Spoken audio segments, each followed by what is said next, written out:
Good morning, everybody. Howdy. I'm not quite sure I'm ready for this nonsense. Yes. Yeah. And I'm feeling much better. Thank you. Ready to get back in the fight. So. Fight for what? The fight against stupidity. Oh, okay, got it. That's Yeah. right. The fight against stupidity. Yeah. Because, you know, with all of us going after Watchtower and they're begging for money and how much money they've spent on lawyers in Norway and all of this, you know, that's a big thing, especially when there's so many poor Jehovah's Witnesses who are barely getting by. You know, Jane Doe has even mentioned herself that if her daughter wasn't getting help from her, she wouldn't be able to regular pioneer. So, you know, we have a video here that Jeffrey Jackson did about your financial help. And we've got some clips here that are just it just makes you speechless.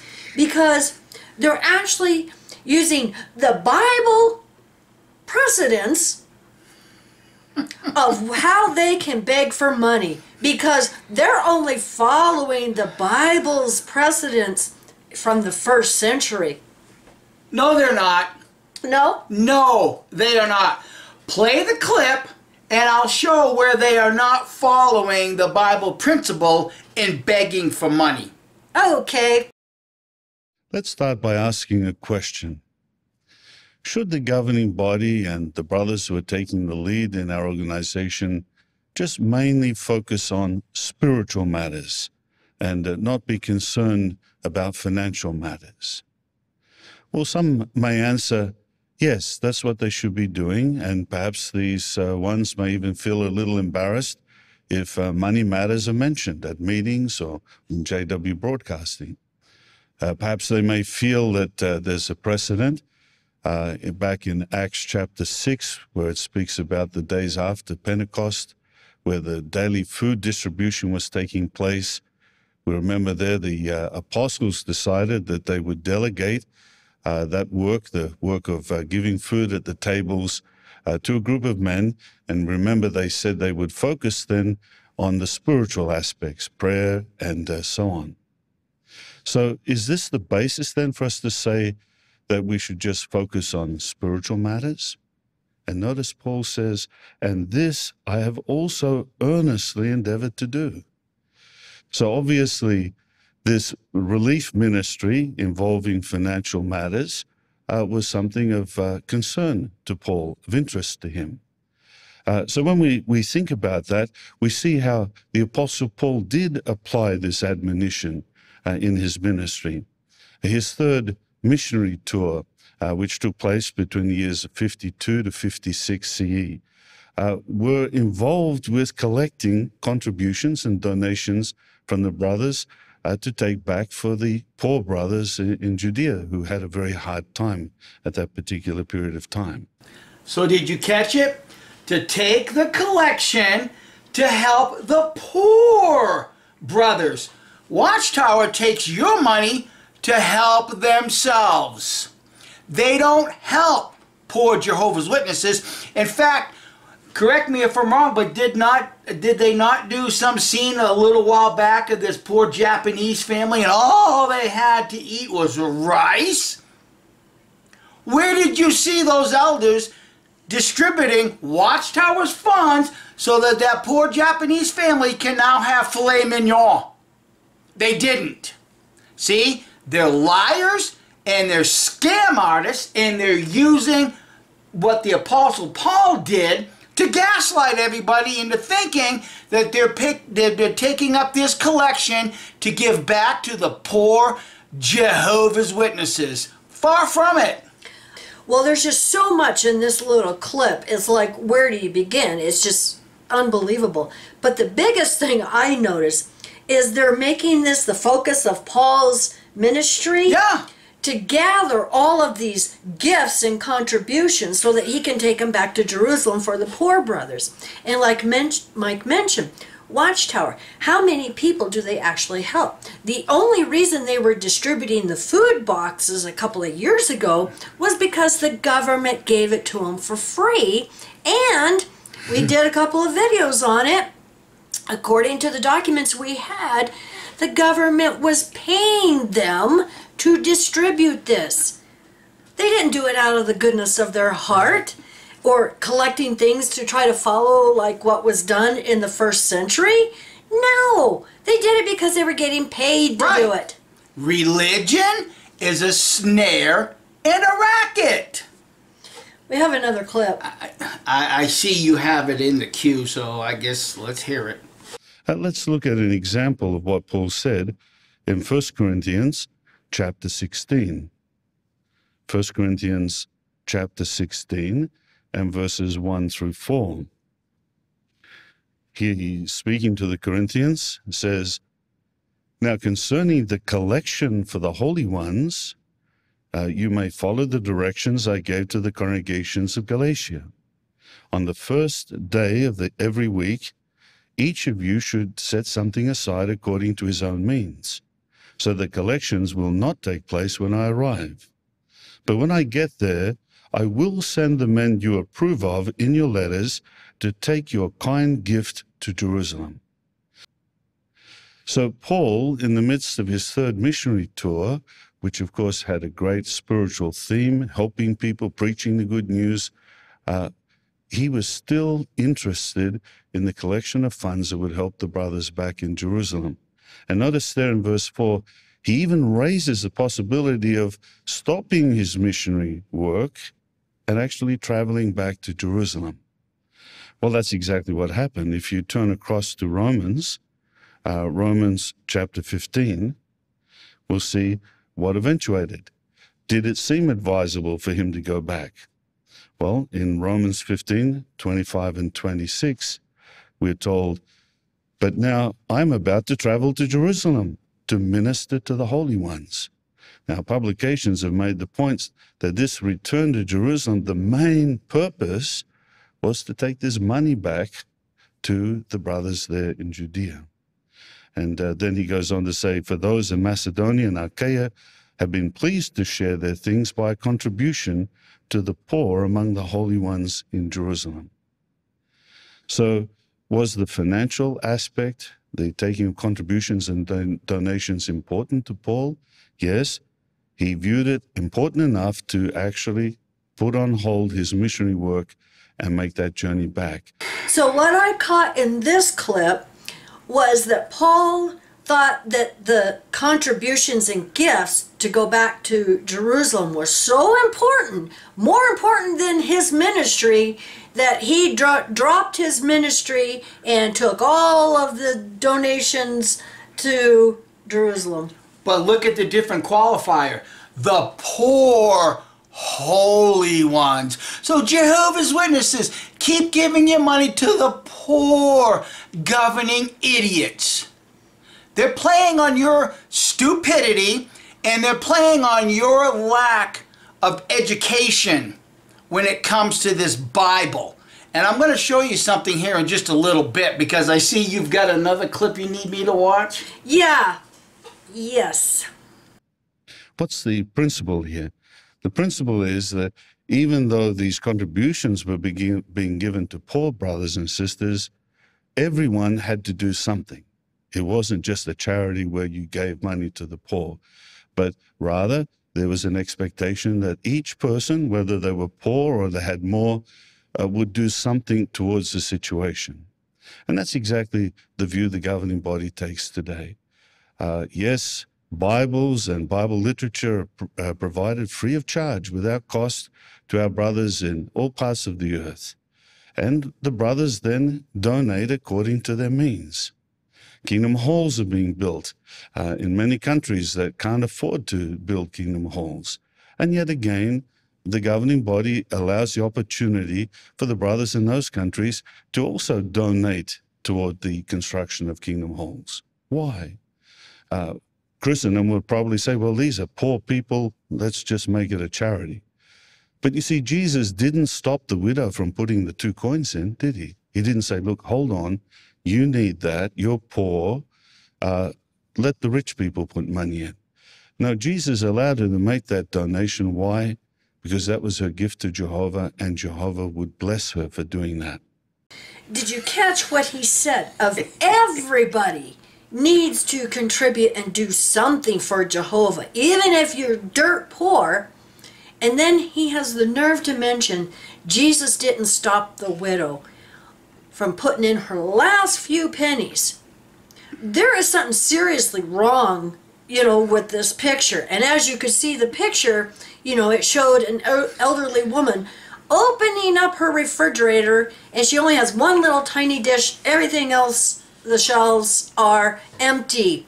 And then it shows her smiling while she puts her last few coins in the contribution box at the Kingdom Hall. My turn? Yeah. Now let me get this straight. He says Jesus didn't stop her from putting money into the temple treasury. Let's make sure we get that right, friends. The temple treasury. But here's the thing. Jesus, being the loving King God that he is, why didn't he just stop and say, no, widow, I understand that your heart is pure. You don't need to put the money in the treasury. Let me go get a fish and pull the coin out of its mouth. You keep your money, little old lady. I'll go get the money out of the mouth of a fish. Do you people not see the BS that's being spun here? Well, that's different. That's different. That's different, Mikey. So that he could pay the taxes to Caesar. It was a miracle. Oh, that's right. But see, their God doesn't actually help the people that need help. Right. Like the kids against the pervos. What do they do to protect the kids? What do they do to help the poor? I mean, for crying out loud, they're not even giving, or they're not even taking gasoline vouchers. Look how much money you Jehovah's Witnesses that have to spend in fuel going 45 miles one way just to get to the meeting.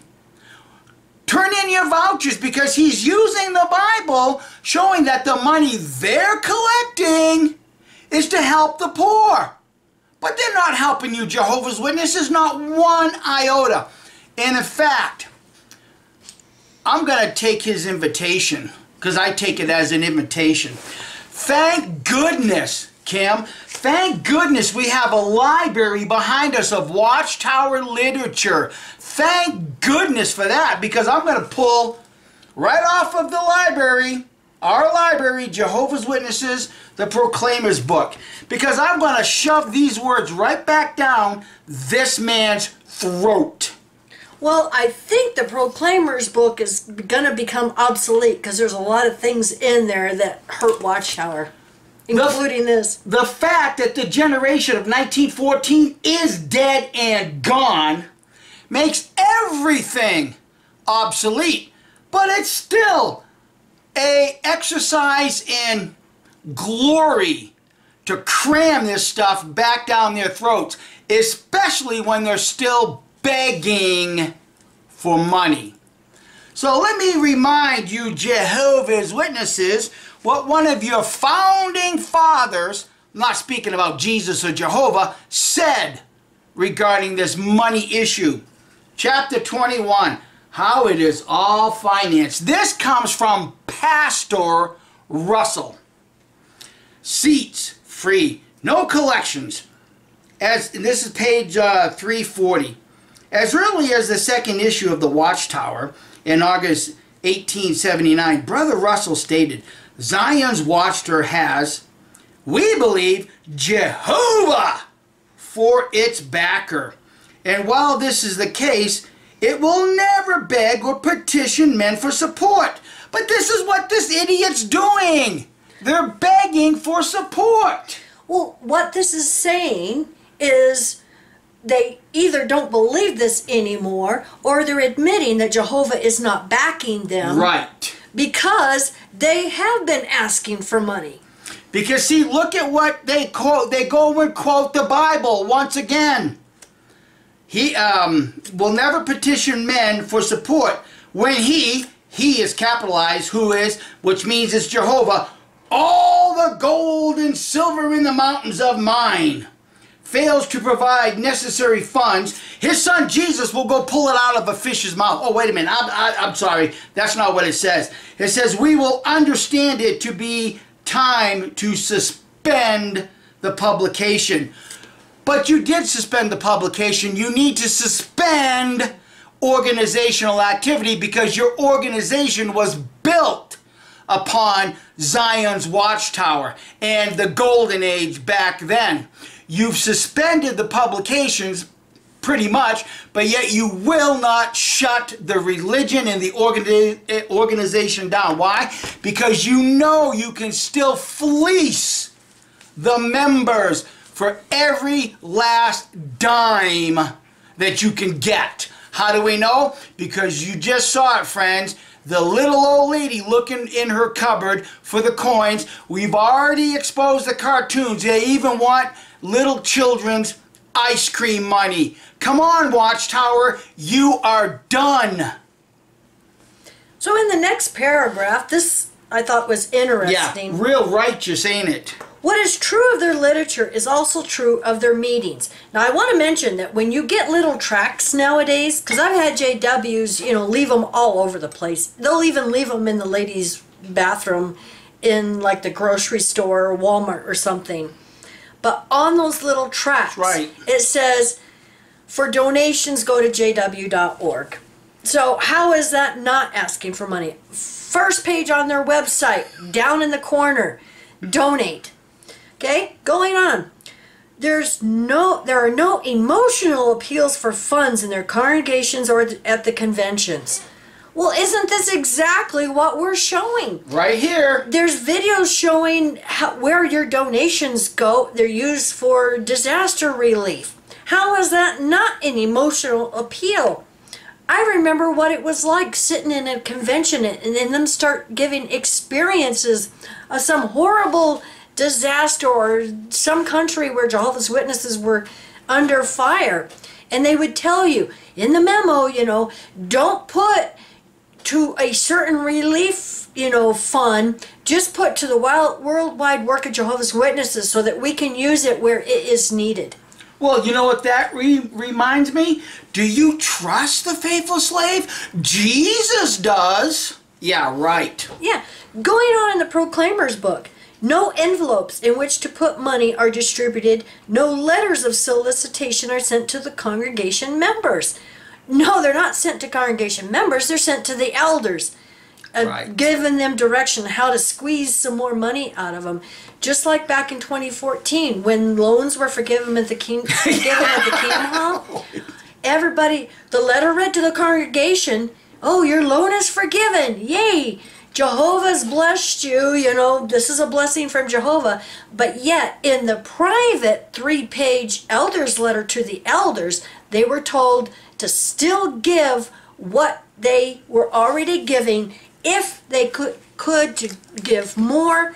And some of the elders that have left since then, people elders, they've said they've been at these meetings at circuit assemblies and conventions. And the circuit overseers and those doing the meeting, that if there's a shortage, they have to make up for it out of their pockets. They have to have this certain amount at circuit assemblies before it even starts. That's how it's figured. They figured a certain amount. Let's just use an example of $5 per publisher. So if 1,000 publishers are assigned to that convention, well then that $5 times 1,000, that is the money Watchtower is expecting. Yep. See, it is an emotional appeal because before the conventions and assemblies even get started, oh, we're in a deficit of $13,000 for bills already. How could you possibly be that much in debt already at this convention? But see, they don't tell you how it's figured out. Right. We know, we've got the accounting forms. The most honest-to-God statement that ever came out of Watchtower was, religion is a snare and a racket. Because it is a racket. The problem is that we live in a day and age when research is literally at your fingertips. You can research any topic you want when it comes to the Bible.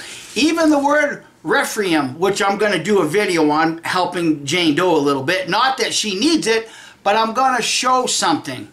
What Watchtower cleverly leaves out of their research information regarding that topic. But here's the thing.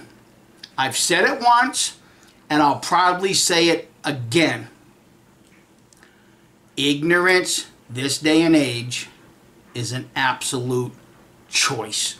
You can choose to be enlightened about a great many things, or you could choose, like the ostrich, and keep your head buried in the sand. Yeah. Now, before we say goodbye, we just want to cover a few things that we found on jw.org.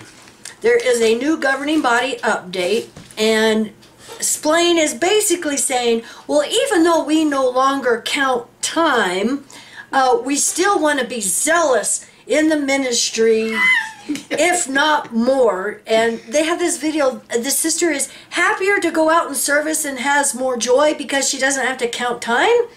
Thanks to these adjustments, I can now enjoy my ministry and making disciples even more. And honestly, I love it. I feel like the new adjustment to reporting hours has really helped me because I'm not so worried about starting my time and ending my time. I feel like I'm in the ministry all the time. You still have to go out and service. You still have to spend gas money that you're never going to turn in a voucher and have this organization that's collected billions of dollars in funds to give to the poor. They're never going to help you with your gas expense. But now she's more happy?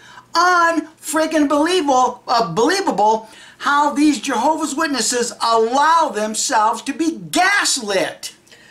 But I'm going to save everybody that. Thank you. We just did the Reader's Digest condensed version. But in that governing body update, Splain talks about they're so proud of Patterson just opening up on January 1st for tours. And they got 3 museums in this. And I'm like, what in the world, you know, are they trying to turn it into Watchtower Amusement Park?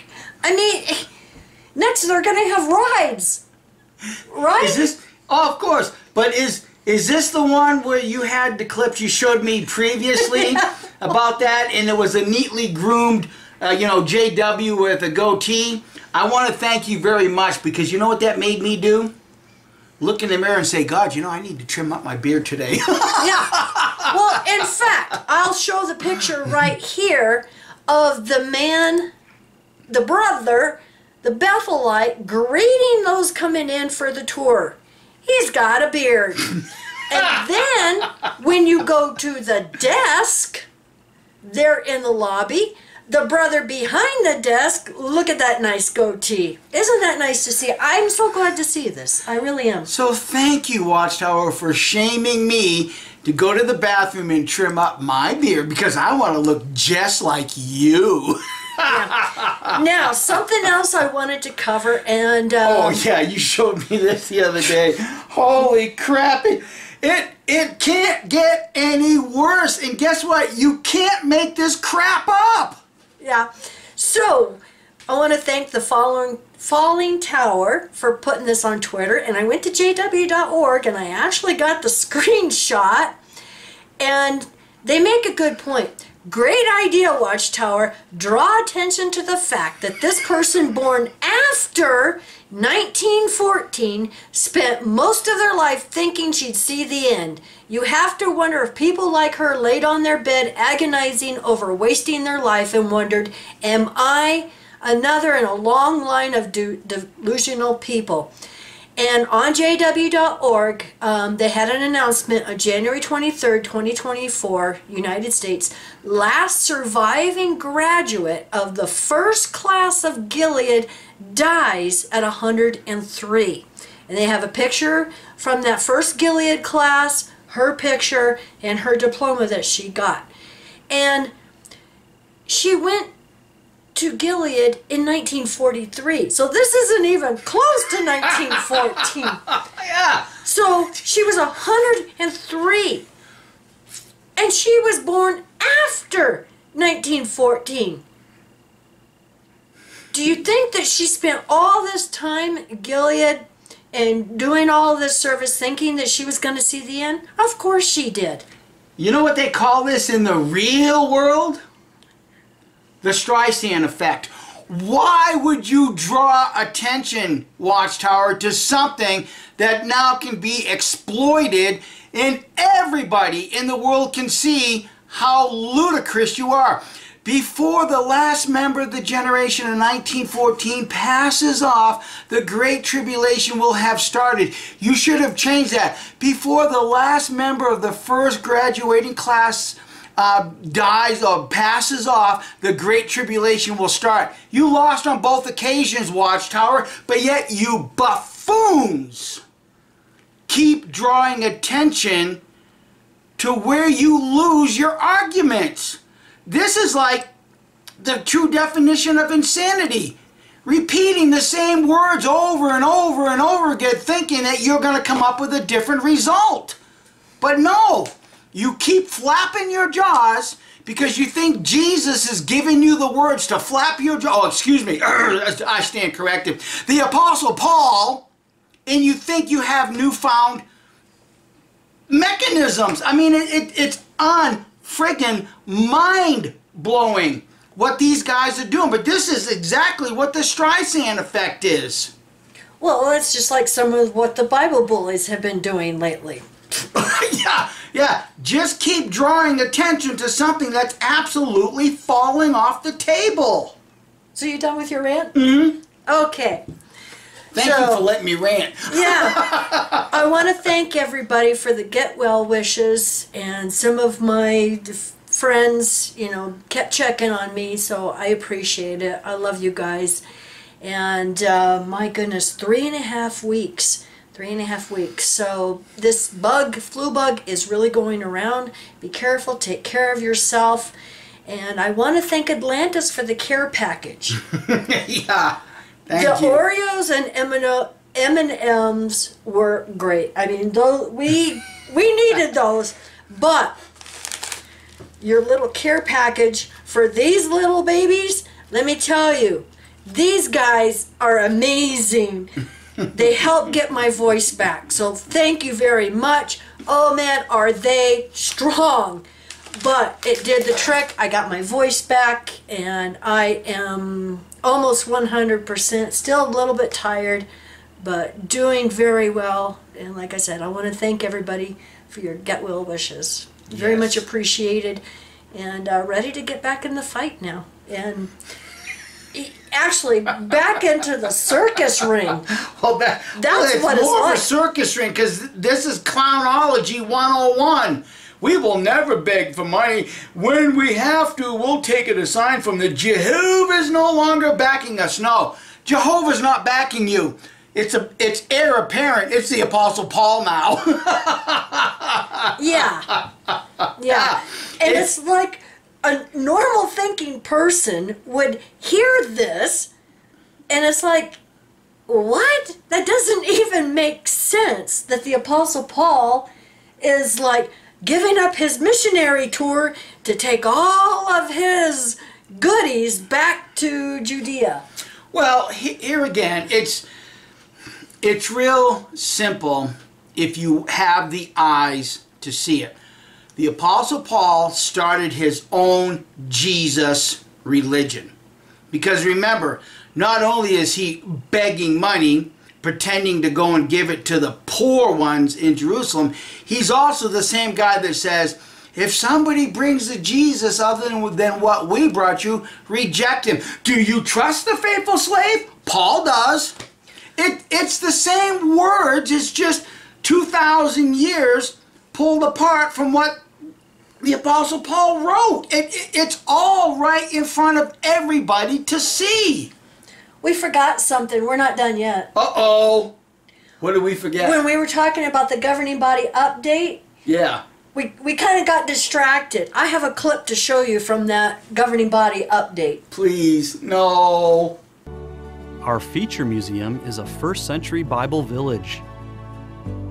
The local villagers are very welcoming and will be eager to show you how they live and work together as a community. You'll see firsthand what life was like when Jesus walked the earth. You'll walk through agricultural areas, a marketplace, residences, a synagogue, and even by the seashore. No doubt these new museums will enhance your appreciation for the Bible and for what Jehovah is accomplishing through his organization today.